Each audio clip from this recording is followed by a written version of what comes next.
अस्सलाम वालेकुम। आज मैंने ब्लॉग नॉर्मली घर पे बनाती हूँ, लेकिन निकलते निकलते मुझे कुछ ऐसी चीज़ नज़र आई कि मुझे बोला कि मुझे बनाना पड़ेगा। कल से क्यों खांसी मुझे हो रही है।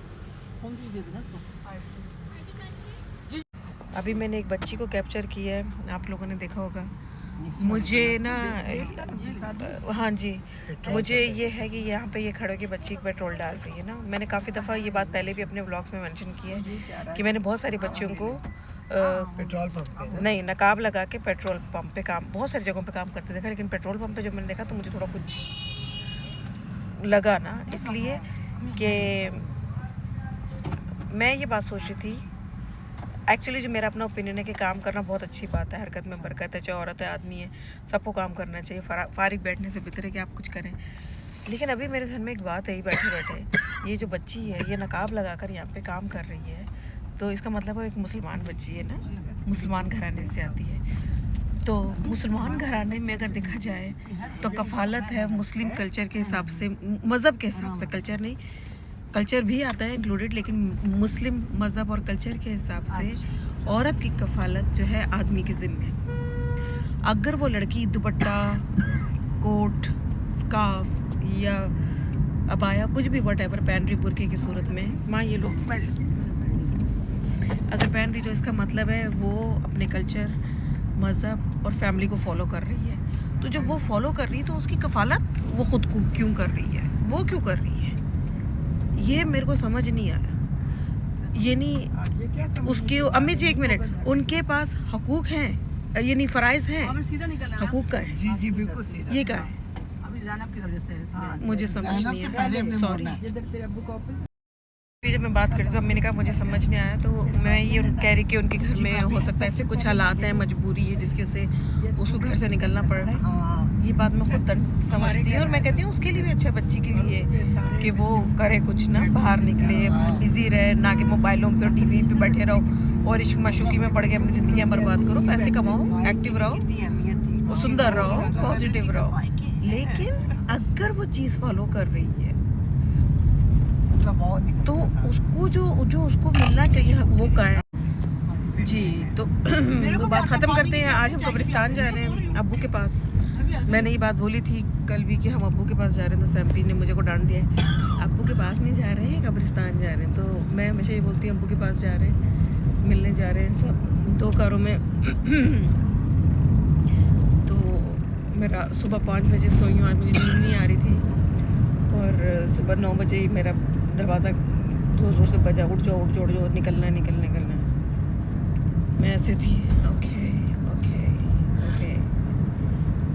और अब मैंने कहा, रास्ते के लिए सब नाश्ता कर रहे थे, सब ने सैंडविच वगैरह लिए सोनी स्वीट से चीज़ें, पर हमको प्यारा लगता है अंडा, अंडा का अंडा, आई लव अंडा, बॉइल्ड एग। हाँ, तो ये हम अंडा खाएंगे, अंडा खा के अपने आप को यस ये फ्री ऑल आ गया, ताकतवर बनाएंगे, और हम खा के दिखाते हैं। चलिए नाज़रीन, आज हम आपको दिखाते हैं अंडा कैसे खाया जाता है।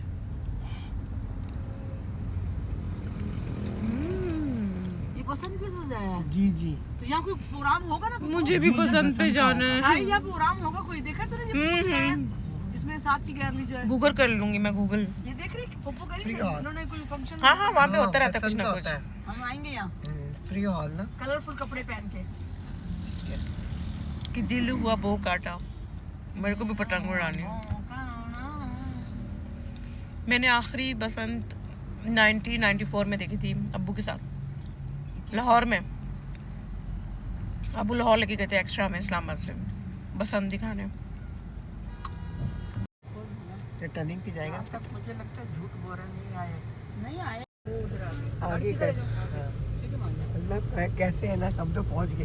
हाँ देखो सर, सही कह दी भाभी, कोई नहीं कोई नहीं, हो ही नहीं सकता, हमारे पास से कोई गुजरा ही नहीं। आपका ड्राइवर आपके साथ ऐसा हो ही नहीं सकता। एक दीवार बना दी है, अब क्या करें?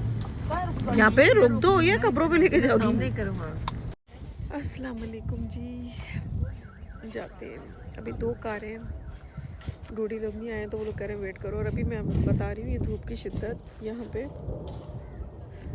बड़ी खौफनाक किस्म की गर्मी होती है इस जगह पे। और मैं इनको ज़बरदस्ती आज लाई हूँ कि आज आ जाओ, क्योंकि आने वाले दिनों में गर्मी बढ़ेगी तो आना मुश्किल हो जाता है। तो वो कह रहे थे अभी जर्मन से लोग आ रहे हैं तो आ जाएंगे। मैं कहा नहीं, जो आ गए पहले 2 कारें जाएँ, बाद में देखी जाएगी। मैं चलूँ सलाम करूँ सबको। अस्सलाम वालेकुम चाचा, अस्सलाम वालेकुम, अस्सलाम वालेकुम चाचा, अस्सलाम वालेकुम, अस्सलाम वालेकुम दादू,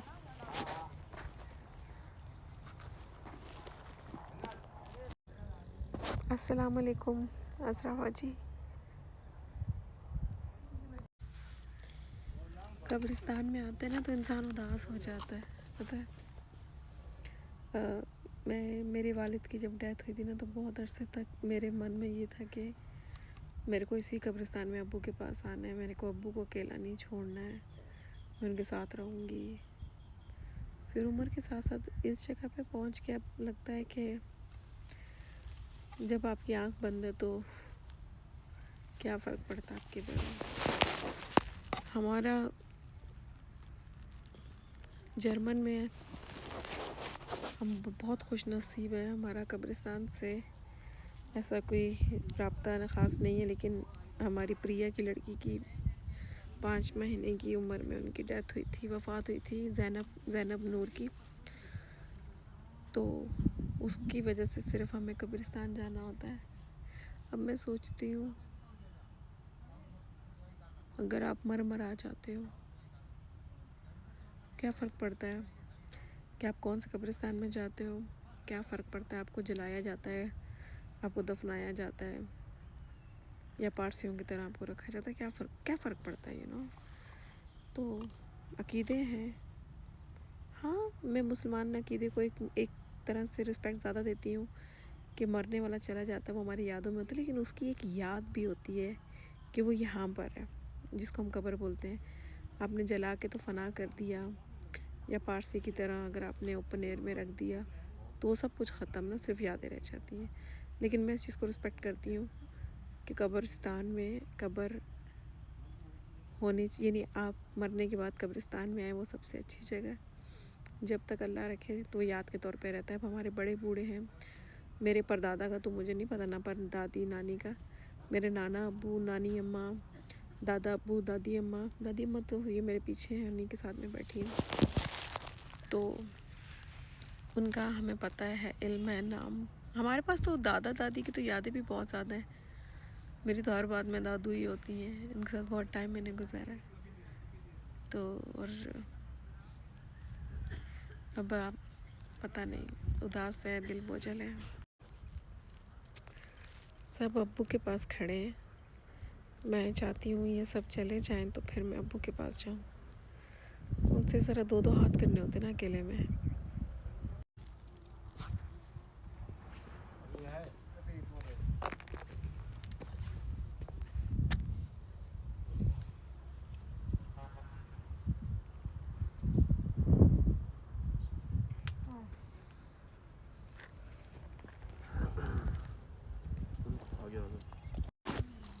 ये इंसान की जीवन आखिरत है।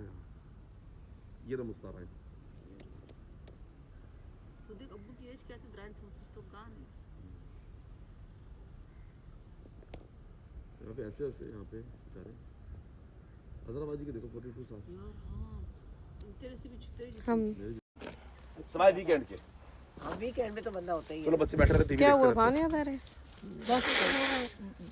राजू राजी याद आ रहे हैं? लाजी तो मुझे भी बहुत याद आता है। उधर एक जगह है जहाँ हाथ और धो लेंगे सामने। सामने है ना। हाँ खा लो, ये बुरा लगा था खाना।